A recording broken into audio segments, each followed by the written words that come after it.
টাকা এমন একটা জিনিস, টাকার কারণে মানুষ ন্যায় নীতি আদর্শ নিষ্ঠাবান সব কিছু বিলিয়ে দেয়। টাকার কি হাত পাও আছে? টাকার মধ্যে এক ধরনের কামড় আছে।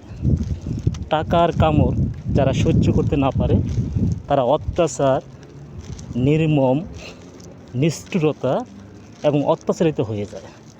এবং কখনো কখনো তারা আত্মীয়তার সম্পর্ক নষ্ট করে দেয় এবং মাঝে মাঝে নিজের ভাই বোন পিতামাতার সাথে সম্পর্ক ছিন্ন করে ফেলে। তাদের জন্য আল্লাহ রেখে দিয়েছেন বর্বরচিত এবং বিনষ্টকারী। এবং টাকার মধ্যে এক ধরনের কামড় থাকার কারণে তারা নিষ্ঠুরতা সর্বদা এবং নিজেকে সর্বদা আড়াল করে রাখার চেষ্টা করে এবং তাদের সাথে কাউকে মিশতে দেয় না।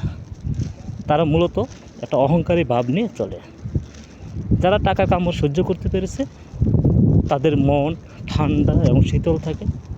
তারা সবাইকে সাহায্য সহযোগিতা করে এবং পিতামাতার সাথে সম্পর্ক বজায় রাখে, আত্মীয়তার সম্পর্ক নষ্ট না করে না এবং নিজেকে নিজে সর্বদা ঠান্ডা রাখার চেষ্টা করে এবং সর্বদা সবাইকে সাহায্য সহযোগিতা করে এবং তাদের দ্বারা কেউ কোনো ক্ষতি হয় না এবং তাদেরকে মানুষ ভালোবাসে এবং সেও মানুষকে ভালোবাসার চেষ্টা করে।